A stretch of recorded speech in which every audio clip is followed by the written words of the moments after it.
Hello friends, एक बार फिर से स्वागत है आपके अपने चैनल एस फार्मा में। आप सब कैसे हैं? आई होप आप सब अच्छे ही होंगे। तो चलिए आज हम बात करने वाले हैं फार्मास्यूटिकल एनालिसिस की, जो कि आपको बी फार्म फर्स्ट सेमेस्टर में ही पढ़नी है। ओके, तो आज हम बात करेंगे फार्मास्यूटिकल एनालिसिस की टॉपिक एरर्स की। ठीक है, तो मैं आज कवर करूंगा एरर्स, जो कि आपके एग्जाम में फ्रेंड्स 10 मार्क्स का क्वेश्चन ये बनता है। ठीक है, जो कि आप देख सकते हैं कि मैं यहाँ लिख दिया हूँ कि 10 मार्क्स का क्वेश्चन ये आपके एग्जाम में आता है। तो देखिए, केवल एरर ही नहीं आता इसमें, एरर के साथ उसका पूछ लेता है सोर्स क्या है, टाइप क्या है, मेथड ऑफ मिनिमाइजिंग एरर क्या है। ठीक, इतना क्वेश्चन आप जब सॉल्व करके आएंगे तब जाके आपको 10 मार्क्स मिलेगा। तो मैं आज यही आपको सॉल्व करवाने वाला हूँ कि एरर्स क्या होते हैं, source of error, method of minimising error, सब क्या होते हैं। ओके फ्रेंड, तो चलिए हम अपना सिलेबस देख लेते हैं कि हमारा सिलेबस में कैसे क्या लिखा गया है, कितना हम कवर कर चुके हैं। ये देखिए फार्मास्यूटिकल एनालिसिस का सिलेबस है, जिसमें से हम लोग कवर कर चुके हैं एरर्स के ऊपर वाली जितनी भी टॉपिक है सब कवर हो गई। ठीक, आज हम बात करने वाले हैं एरर में source of error, types of error and method of minimising error. अगर आप सब इसके पहले वाले लेक्चर नहीं देखे हैं तो प्लीज डिस्क्रिप्शन बॉक्स में उसकी लिंक पड़ी हुई है, आप वहां से देख सकते हैं। बिल्कुल आसान भाषा में पड़ी हुई है, आप वहां से नोट्स भी बना सकते हैं, प्लस अब मतलब ये लेक्चर भी समझ सकते हैं। अगर आपको हैंडरिटन नोट्स डाउनलोड करनी है तो टेलीग्राम लिंक को भी ज्वाइन कर सकते हैं, वहाँ पे टोटल हैंडरिटन नोट्स मैं पीडीएफ फॉर्म में अपलोड कर दिया हूँ। ओके, तो चलिए बिना लेट किए हम देखते हैं कि एरर होते क्या हैं। तो फ्रेंड, जैसे नाम से ही पता चल रहा है कि एरर एरर मतलब होता है गलतियाँ या तो त्रुटि, या तो क्या बोला जाए कि एक वर्ड में बोल सकते हैं कि कमी। ठीक है, तो हम जो गलतियां या कमी या त्रुटि करते हैं उसी को नॉर्मल लैंग्वेज में हम बोलते हैं एरर। ठीक, जैसे मान लीजिए आपको कोई काम करने आ रहा है, ठीक, मतलब वो आप काम के बारे में आपको अच्छा नॉलेज है, लेकिन तब भी क्या आपसे गलती हो जाती है। तो चलिए, जैसे मैं एक पहले बेसिक एग्जांपल देने वाला हूँ। जैसे मान लीजिए आप दाल बना रहे हैं, ठीक, तो दाल बना रहे हैं, दाल में अगर नमक चाहिए आपको 1 चम्मच, लेकिन क्या है गलती से पड़ गया आप 2 चम्मच। ठीक, तो आप एक गलती कर बैठे ना, एरर किए कि नहीं, पहला एग्जाम्पल। दूसरा एग्जाम्पल ये मान लीजिए कि अगर आप कोई कंपटीशन लेवल एग्जाम का पेपर देने जा रहे हैं, वहाँ पे क्या है ओ एम आर सीट आपको मिली। ठीक, तो ओ एम आर सीट में आपको मान लीजिए बी वाला आंसर सही था। ठीक, तो बी वाला आंसर सही था। देखिए इधर मान लो ये ए बी सी डी, आपके सामने 4 ऑप्शन खुल के आया। ठीक, तो आंसर आपका बी वाला सही है। ठीक, ये तो आपको पता है कि हमारा आंसर बी वाला ही सही है, लेकिन आप क्या है सी वाले पे आप सर्कल करके आ गए, तो आप क्या एक गलती किए कि नहीं। इसी को बोलते हैं हम त्रुटि या कमी या एरर्स। अब देखिए हम इसे अपने फार्मास्यूटिकल में कैसे देखते हैं, फार्मास्यूटिकल एनालिसिस में। जैसे कि आप लेबोरेटरी में जाइए, ठीक है, लैब में जाइए। अगर आप अच्छे कॉलेज में पढ़ रहे होंगे तो आप लैब जरूर करेंगे। ठीक, आई होप आप सब अच्छे कॉलेज में पढ़ रहे होंगे। तो आप जब लैब में जाएंगे ना, तो जब लैब में आप लोग जाते हैं तो वहाँ टाइट्रेशन आपसे कराया जाएगा। ठीक, तो जब टाइट्रेशन कराया जाएगा, मान लीजिए कोई भी ये केमिकल रिएक्शन या टाइट्रेशन या कोई भी मतलब परफॉर्म कराया जा रहा होगा कुछ भी, तो वहाँ पे आप गलतियाँ कैसे करते हैं। ठीक, तो चलिए देखें। सबसे पहले जो हमें ग्लासवेयर की जरूरत, सबसे पहले हम क्या करेंगे, जाएंगे अपना ग्लासवेयर लेके आएंगे। ग्लासवेयर मतलब कंटेनर जो हम लोग यूज कर रहे हैं अपने टाइट्रेशन में। ठीक, तो अपने टाइट्रेशन में जो हम लोग यूज कर रहे हैं सबसे पहले हम उसको देखेंगे।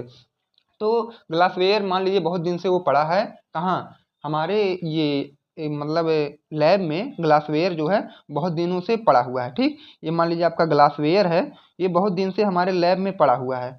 तो क्या इस पे धूल मिट्टी सब आके मतलब चिपकी हुई हैं, तो हम लोग बिना साफ किए इसका यूज कर दिए, तो पहला एरर हमारा वहीं से आ गया। एक गलती आपको मिली कि नहीं।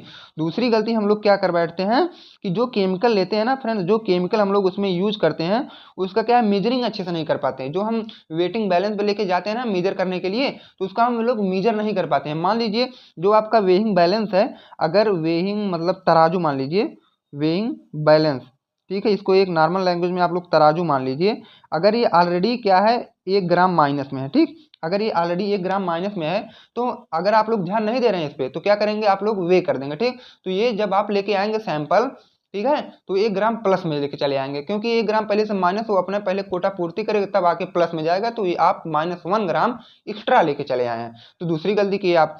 उसके बाद देखिए जब आप एनालिसिस करने जाएंगे, ठीक है, तो जब आप एनालिसिस करने जाएंगे तो वहां पे आपको मिलेगा एक ब्यूरेट। ठीक, तो वहाँ ब्यूरेट में कुछ कमियां हो जाएंगी। ठीक है, ब्यूरेट में होता है स्क्रूअर। स्क्रूअर मतलब होता है जैसे ये कुछ इस तरह होंगे, ये बटन टाइप रेगुलेटर, जैसे आप गैस में स्लो और तेज करते हैं ना गैस को, इसका ऐसे होता है ब्यूरेट में स्क्रूअर। तो अब क्या है, अगर आपको सैंपल धीरे धीरे यहाँ से निकालना ऊपर से नीचे, तो आप धीरे धीरे इसको मतलब ढीला करेंगे। अगर तेजी से निकालना है तो तेजी से ढीला करेंगे। जब आप इसको नहीं समझ पाते हैं तो भी आपकी एक एरर आ जाती है। ठीक, उसके बाद मान लीजिए आप आता है नंबर कैलकुलेशन का, कैलकुलेशन आप अच्छे से नहीं कर पाए, ठीक है। मान लीजिए अगर आपको नॉर्मलिटी फाइंड करना है तो आप फॉर्मलिटी का फार्मूला अप्लाई कर दिए तो ये भी आपका एरर आ गया, ठीक। तो इसी प्रकार बहुत से एरर हमारे फार्मास्यूटिकल एनालिसिस में आते रहते हैं, ठीक है।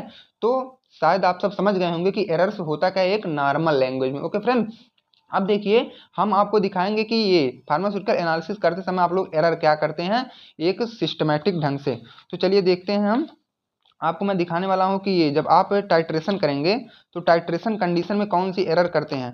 तो चलिए देखिए ये क्या हमारा है एक टाइट्रेशन करने का पूरा प्रोसेस मैं यहाँ आपके सामने बना के लाया हूँ। तो देखिए ये आपका एक स्टैंड है, ठीक, इतना बड़ा आपका एक स्टैंड मतलब असेंबली मान लीजिए। अब यहाँ आप क्या यूज कर रहे हैं नोन कंसंट्रेशन मतलब टाइट्रेंट जिसको बोलते हैं, हमारा यहाँ स्टैंडर्ड वाला केमिकल पड़ा हुआ है। अब जब इसको हमें लाना है कोनिकल फ्लास्क में तो ये वाला जो स्क्रू है ना, अगर आप गलती से क्या है तेजी से वो ढीला हो गया, ठीक, ज़्यादा ढीला हो गया तो सैंपल बहुत तेजी से नीचे आ जाएंगे।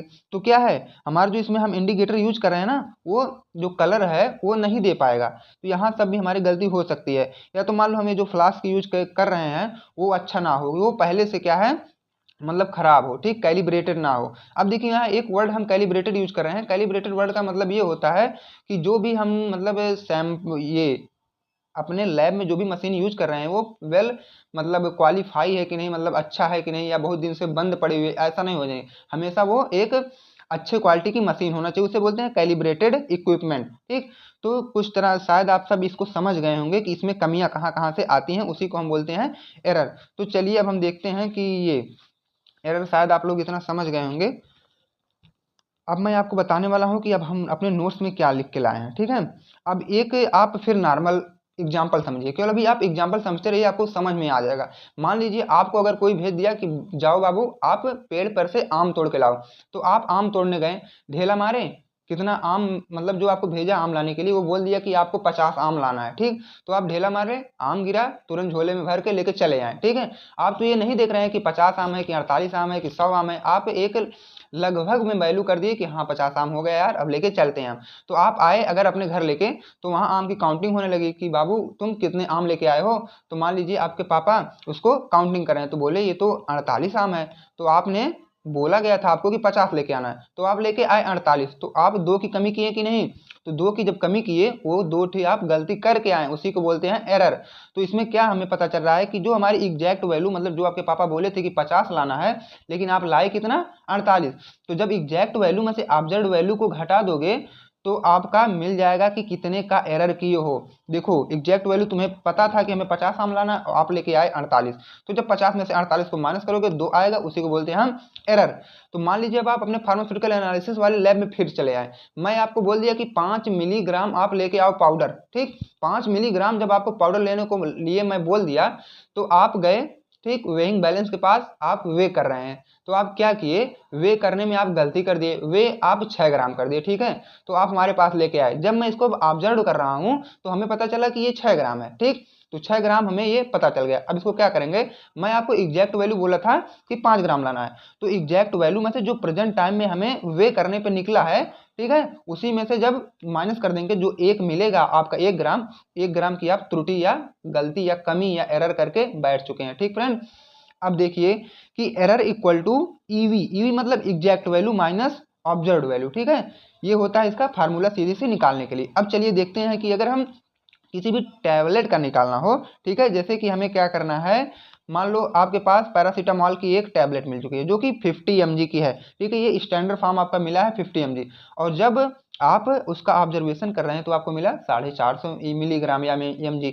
तो एरर कितने का हुआ, मैं बोला था कि एग्जैक्ट वैल्यू में से ऑब्जर्व्ड वैल्यू को माइनस कर दो, तो एग्जैक्ट वैल्यू मैं बोला था आपसे कि 500 mg लेते आइएगा, और मैं मतलब जब आप लेके आए तो मैं जब उसको ऑब्जर्व किया तो 450 mg मिला। अब देखिए तो जब मैं एग्जैक्ट वैल्यू में से ऑब्जर्व्ड वैल्यू को घटाऊंगा तो मिल के आएगा 50 mg, तो आप 50 mg का त्रुटि या एरर करके आ चुके हैं। अगर इसे हमें परसेंटेज में फाइंड करना हो तो हम क्या करेंगे, इसका एक फार्मूला अप्लाई करेंगे। Okay friend, percentage error equal to होता है, ये देखिए क्या है, exact value minus observed value upon exact value, ठीक, इंटू 100, ठीक है। तो हमें एग्जैक्ट वैल्यू 500 मिली है और ऑब्जर्व की हो 450, ठीक, और ये एग्जैक्ट वैल्यू 500 इंटू 100 कर दो क्योंकि हमें परसेंटेज फाइंड करना है। तो निकल के आएगा 50 अपान 500 इंटू 100, क्योंकि 500 में से जब 450 माइनस हुआ तो मिला आपको 50 अपान 500 इंटू 100 जब करोगे तो मिल के आएगा आपको 10%। ओके फ्रेंड, तो यहाँ आप 10% की कमी करके बैठ चुके हैं।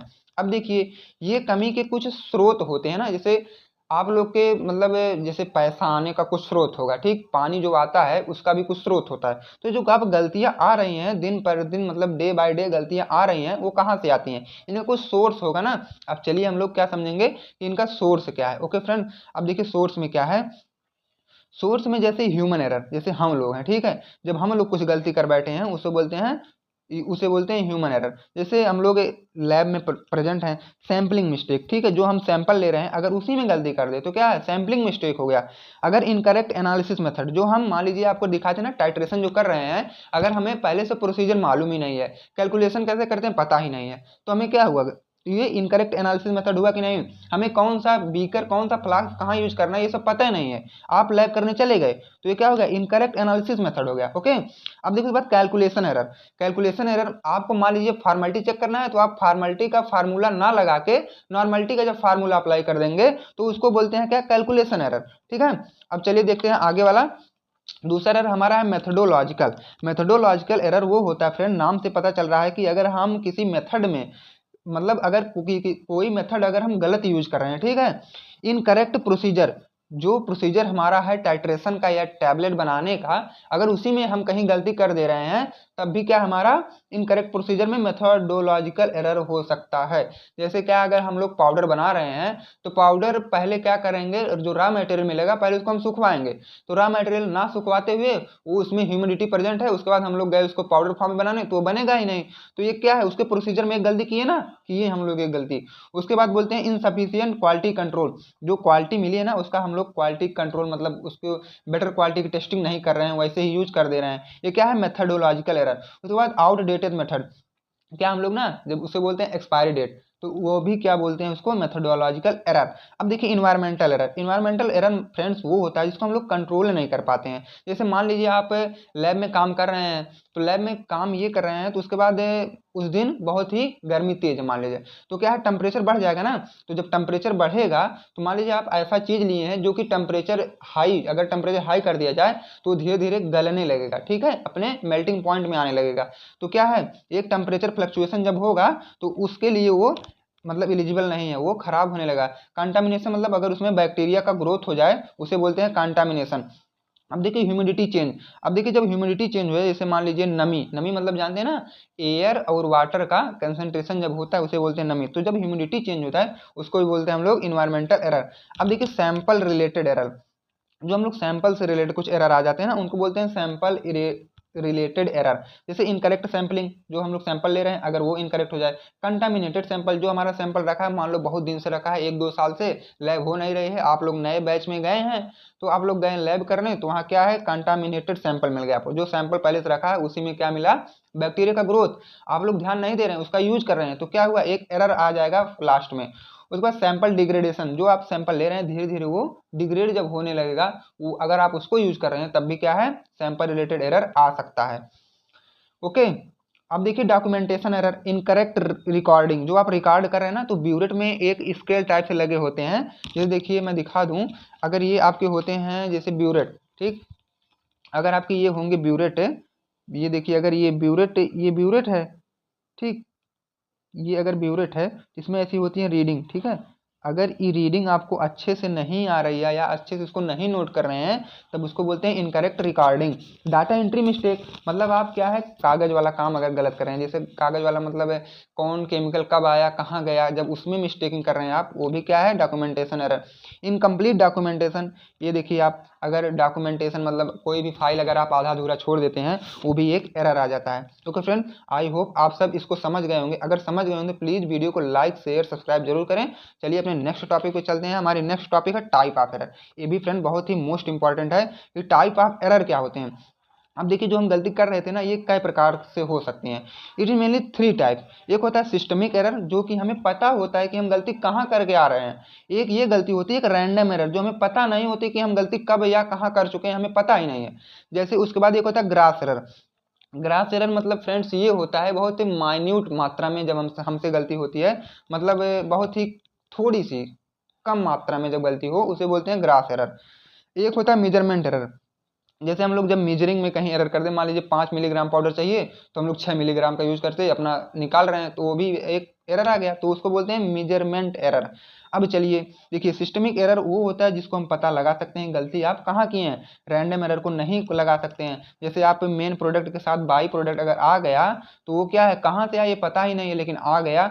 अब देखो, सिस्टमिक एरर का एक नॉर्मल एग्जांपल ये है, जैसे कि आप जब सब्जी बना रहे हैं उसमें 2 चम्मच नमक डाल दिए, ठीक, तो जब आप सबको दे रहे हैं खाने के लिए तो सभी लोग बोल रहे हैं कि नमक तेज है, तो ये क्या आप गलती करके बैठ चुके हैं, एरर करके बैठ चुके हैं ये, लेकिन ये भी आपको साथ में पता है कि मैं नमक ज़्यादा डाल दिया था इसलिए ये गलती दिखाई दे रही है। आप उसको सुधार सकते हैं ना, अगली बार जब बनाएंगे तो जो नमक है उसको 1 ही चम्मच डालेंगे। ओके फ्रेंड, तो ये होता है सिस्टमिक एरर, जो आपको पता चले उसको सुधार सकें उसे बोलते हैं सिस्टमिक एरर।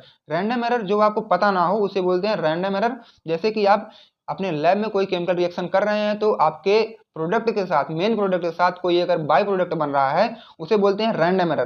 ठीक, अब चलिए सिस्टमिक एरर को डीप में देखते हैं कि इसका डिफिनीशन क्या है जो आपको पेपर में लिखना है। डिटरमिनेट एरर्स, सिस्टमिक एरर को पहला पॉइंट तो ये है कि हम लोग इसको डिटरमिनेट एरर बोल सकते हैं, मतलब इसको हम डिटरमाइन कर सकते हैं एरर कहाँ हुआ, कितना हुआ है। ठीक, these are those errors which occur during analysis by analyst. आप सब मान लो एनालिस्ट हो, ठीक है, एनालिसिस कर रहे हो, अगर उस समय आपको गलती हो रही है due to wrong procedure or instrument, या तो इंस्ट्रूमेंट गलत है या तो आप प्रोसीजर गलत अप्लाई कर रहे हो, तो क्या है, सिस्टमिक एरर है कि हमें पता है कि हम लोग प्रोसीजर गलत अप्लाई किए हैं, या तो हमें ये पता है कि हमारे इंस्ट्रूमेंट गलत है, उसे बोलेंगे सिस्टमिक एरर। ठीक, these errors can be prevented or minimise, इस एरर को हम लोग रोक सकते हैं या तो हम मिनिमाइज मतलब कम कर सकते हैं। आपका अगर इंस्ट्रूमेंट खराब है तो हम लोग दूसरा इंस्ट्रूमेंट का यूज कर सकते हैं, उसे बोलते हैं कि मतलब हम लोग प्रिवेंट किए हैं। ठीक है, प्रोसीजर अगर गलत कर रहे हैं तो हम लोग अगली बार प्रोसीजर को सुधार सकते हैं। जैसे कि incorrect formula use by analyst for calculation, जैसे आप कैलकुलेशन कर रहे हैं तो आप एनालिस्ट हैं, अगर क्या है ये फार्मूला गलत यूज कर रहे हैं तो भी क्या कमी आएगी, तो अगली बार आप इसको सुधारिएगा। ठीक, अब देखिए सिस्टमिक एरर दो टाइप से होंगे, एक होते हैं इंस्ट्रूमेंटल एरर, एक होते हैं पर्सनल एरर। पर्सनल एरर मतलब होता है खुद व्यक्ति गलती करके बैठ जाता है। ठीक, इंस्ट्रूमेंट एरर ये होता है जब आपकी कोई इंस्ट्रूमेंट अच्छे से कैलिब्रेटेड ना हो, ठीक है, मतलब वो वेल क्वालिफाई ना हो, उसको मतलब ये अच्छे से काम ना करते हो, ठीक है, उसे बोलते हैं इंस्ट्रूमेंट, उसे बोलते हैं कैलिब्रेटेड इक्विपमेंट। अब देखिए इंस्ट्रूमेंटल एरर वो होता है जो हम लोग जो इंस्ट्रूमेंट यूज कर रहे हैं वो ही अच्छा ना हो, उसे बोलते हैं instrumental error. And personal error ये है, जैसे मान लीजिए मैं आपको बोल दूं कि आप जाओ 5 मिलीग्राम पाउडर लेके आओ, तो आपको पहले से ये एक कमी है कि मैं आपको पहले भेजा कि आप जाओ लेके आओ, तो ठीक है, आप जैसे आप उसको वे कर रहे हैं तो आपका हाथ जो है धीरे धीरे ऐसे ऐसे वाइब्रेट होने लगा कि मैं पहली बार कर रहा हूँ, कैसे कर पाऊंगा कि नहीं कर पाऊंगा, तो ये क्या है, पर्सनल एरर, मतलब खुद के व्यक्ति की गलती कर रहा है। या तो दूसरी ये कमी है कि अगर आपको क्या है दिख नहीं रहा अच्छे से, आपको अगर ब्लाइंडनेस है तो आप जैसे एंड पॉइंट मिलता है ना टाइट्रेशन में, जब आप करेंगे तो आपको एंड पॉइंट मिलेगा जिसमें कलर शो होगा, तो अगर आप कलर नहीं देख पाएंगे तो ये दूसरी गलती आप करके बैठ जाएंगे कि हमें कलर ही नहीं दिखा दे रहा। तो अगर आपको जैसे हाथ वाइब्रेट कर रहा है इसको आप सुधार सकते हैं, ब्लाइंडनेस है उसको भी सुधार सकते हैं, तो ये हुआ पर्सनल एरर मतलब में सिस्टमिक एरर, ठीक, जिसे हम सुधार सकते हैं। अब चलिए हम आगे देखते हैं हमारा रैंडम एरर क्या होता है। ठीक, रैंडम एरर मतलब जो जिसे हम सुधार नहीं सकते हैं, जो अचानक आ जाए। ठीक है, intermediate error, sorry indeterminate error, जिसे हम क्या कर सकते हैं, नहीं सुधार पाते हैं। ठीक है, हमें पता नहीं होता कि कहाँ से आया है। In this type of error which are occur randomly, ये बहुत ही रैंडमली मतलब अचानक हमारे सोल्यूशन में आके प्रेजेंट हो जाते हैं, मेन प्रोडक्ट के साथ बाई प्रोडक्ट आ जाते हैं। Which are unpredictable and difficult to identify, ये अनप्रिडिक्टेबल होते हैं और आइडेंटिफाई में बहुत ही मतलब कठिनाइयाँ होती हैं कि कहाँ से आया, ये पता करना बहुत ही बेहद मतलब कठिन होता है। Analyst has no control over these type of error, ऐसे में एनालिस्ट जो है इस टाइप के एरर को कंट्रोल भी नहीं कर पाते हैं। अब देखिए जैसे क्या, error occur due to temperature and humidity, अब आप लैब में कुछ कर रहे हैं उस समय क्या है, ये टेम्परेचर बढ़ गया, जब टेम्परेचर बढ़ गया तो एक एरर वहाँ से भी आ सकता है। ह्यूमिडिटी मतलब अगर टेम्परेचर बहुत ही डाउन हो गया वहाँ भी एरर आ सकता है, तो इसे हम क्या करेंगे, बहुत कुछ नहीं कर पाएंगे, अपने हम मौसम को ध्यान में रखते हुए तब जाके उसको हम करेंगे। ठीक, ग्रास एरर मतलब जो हम छोटी छोटी गलती करते हैं, जैसे लिमिट टेस्ट जब करते हैं ना तो मेन प्रोडक्ट के साथ बाई प्रोडक्ट आ ही जाता है, उसको बोलते हैं gross error. Gross error are significant mistake in pharmaceutical analysis that can lead to inaccurate result, ये क्या है, ग्रास एरर होता है ना, इसमें भी इनएक्यूरेट रिजल्ट हमारा आ जाता है। अफेक्टिंग प्रोडक्ट क्वालिटी, जो प्रोडक्ट की क्वालिटी बनेगी ना उस पर भी अफेक्ट करेगा। एंड पेशेंट सेफ्टी, हमारा पेशेंट जो उसको खाएगा ना दवा को वो भी सेफ नहीं रहेगा। ओके फ्रेंड, आई होप आप सब समझ गए होंगे। चलिए अब अपने दूसरे टॉपिक में हम चलते हैं, मेथड ऑफ मिनिमाइज एरर। जो हम लोग गलतियां आप कर चुके हैं ना, अब उसको भी हम कैसे मतलब मिनिमाइज करेंगे। सबसे पहला है जनरल टेक्निक, डबल चेकिंग। मतलब जो भी हम परफॉर्म करने वाले हैं, कुछ भी परफॉर्म करने वाले हैं, उसको क्या है डबल चेकिंग, मतलब क्रॉस वेरिफिकेशन करो, 2-3 बार उसको देखो कि हम सही यूज किए हैं कि नहीं।